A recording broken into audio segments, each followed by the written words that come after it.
And welcome to another video with the CarnalConservative. Hey guys, it's been an interesting day, and the news of the day, as everyone hopefully has heard, is that Afghanistan has been recaptured by the Taliban, which should surprise absolutely fucking no one. I mean, it was amazing listening to Joe Biden talk about how the Taliban conquering Afghanistan would absolutely never ever fucking happen. Meanwhile, the Pentagon, in that time, decided to cut the timeline from Taliban dominance from 90 days to 72 hours. We saw a caravan of Afghanistan military weapons and tools and personnel and Humvees and craft and all such things beelining for the Iranian border, like that wasn't fucking orchestrated. And then we saw the Afghanistan president decide to hightail it out of his country and elsewhere, probably in the United States as we speak. And the Taliban now owns Afghanistan. The Taliban is now running Kabul, the capital of Afghanistan. They have conquered it, and despite all of Joe Biden's claims to the contrary, it is Joe Biden's Saigon moment, where we did in fact, contrary to his exclamations to the contrary, see helicopters taking people off the roof of the U.S. Embassy in Afghanistan. That did happen. And now the big question, the big kerfuffle. What are we going to do about it? What should we do about it? After all, we've spent $1 trillion, trying to take care of and stabilize the region known as Afghanistan. We've invested in supplying them with their own military, with their own training their own personnel. We've done everything for these people. Virtually everything, to the tune of investing $1 trillion. That's a whole lot of fucking money over 20 years. And we have jack all to show for it. We said, hey guys, we've been here a while. We prepared you as best as we can. It's time for you to fly on your own. They were taken over in less than 72 fucking hours, okay? And so, should we even be mad? I mean, sure, you could call this a failure, you can call it a snafu, but, I mean, who cares? I mean, I'm sincerely honest. Is this not the United States cutting its losses at the end of the day? Isn't that what just happened? The United States left an area and the baddies took over. If it takes the presence of the United States military to save a nation from tyranny, perhaps they're not worth saving. I mean, if that's truly what is necessary. And now I understand if people need a little assistance. They need a hand up. That's fine. But if they need your constant shadow parenting of presence in their region to maintain peace, these motherfuckers need to do it themselves. Like, they need to learn how to fight and defend their own goddamn country.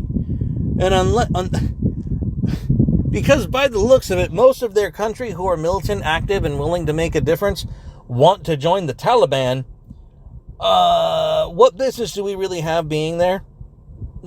I'm just saying, at what point do we step back and decide, this might not be worth the effort? And yeah, I'm sure, I am 100% sure that there is some terrified, confused, beleaguered and befuddled individuals wondering, what's happening to my country? Your country is becoming Islamic. I mean, this is kind of the part and parcel of living in a majority Muslim country. You should have known this as part of their unique culture and experience. I mean, I, for one, wish America would embrace a new American Revolution. That's where I am with this whole situation. So, let's not be mad at the Islamist Islamic. We are not going to begrudge the people preaching jihad when they actually fucking jihad. Let's not get upset here.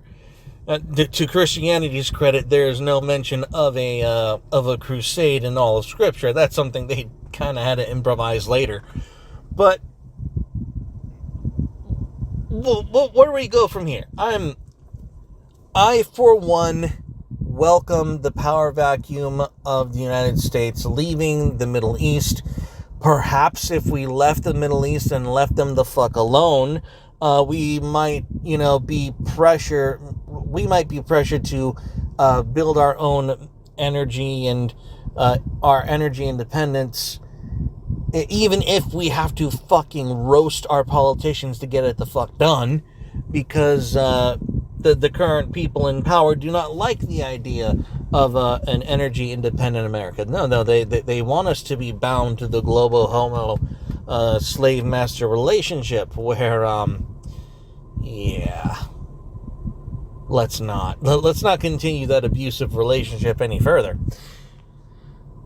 So I think this will all in all be a good thing for the United States. I mean, it'll stop us from spending on Afghanistan. I don't know if those funds will be diverted to some other bullshit global homo scandal. But, let us pause and reflect. The 20 years of occupying Afghanistan, it all led to this, folks. It all led to us saying, adios, Advita Zane. Oh, look, the bad guys are winning again. God, if that's the constant state of affairs, you need to cut your losses. We should have cut our losses 15 years ago. We should have known from the get-go that these people did not want to fight for what we value. And you know what? To be perfectly clear, that's fine. The Middle East does not have to value my freedom. I'm okay with it. Believe it or not, I am okay with other people from other nations and other cultures deciding, hey, freedom might not be for me. I'm okay with this shit. I am at peace with the Middle East being shitty. I am okay with it. Let them live in their squalor. Let them go peacefully as they do whatever it is they do in their oppressed nations. It's fine. Leave it alone. We need to stop feeling sorry in a world where people can travel internationally for people who are oppressed internationally. And yes, this is coming from someone who still wants a strong immigration policy, border walls for every nation. I want every nation to be walled off from one another whilst engaging in free trade. And I want every nation to, have a strong immigration policy. And I will mock those who don't move from oppressive countries and work hard enough to get in the countries they actually want to be in legitimately. I have no problem being on both sides of that fence. I will happily do the Chad yes to those. Well, you don't care about those immigrants. No, I don't give a fuck about them. They should have moved earlier. Because every nation... But by the way, this is the part two. This is the part two that very few people are bringing up right now. Not only should we have never been there, we need to keep out the fuckers trying to get out. Because Taliban's coming to your country very, very soon. And they're not gonna take no for an answer. So if your country ain't Poland or Hungary, say hello to Mr. Taliban. Say hello, because he's not going away anytime soon. He's there to stay, folks. Because Because whatever conquering jihadi didn't take up the top administration slots and whatever bullshit's going down in Afghanistan now, they are dressing down and packing out west to wherever they can conquer next. So, Germany, France, Belgium, and by the way, from France and Germany, the UK, Mr. Taliban is coming on your door. And by the way, he's probably going to try and come through mine in the southern border, but at least I have senators willing to fight on that front, and Europe is fucked. If you're not in Poland or Hungary, you are fucked. And this is what we get for 20 years of interventionism, and we really should have just left these people alone. We should have just let these miserable pieces of shit wallow in their own shit. And that's where I'm at with it. That's where that's where we should all be at. This is a lesson learned and an experience not so cherished. It was a sad hand job. It was a very sad hand job. Anyways, guys, these are my takes on it. Stay carnal and God bless.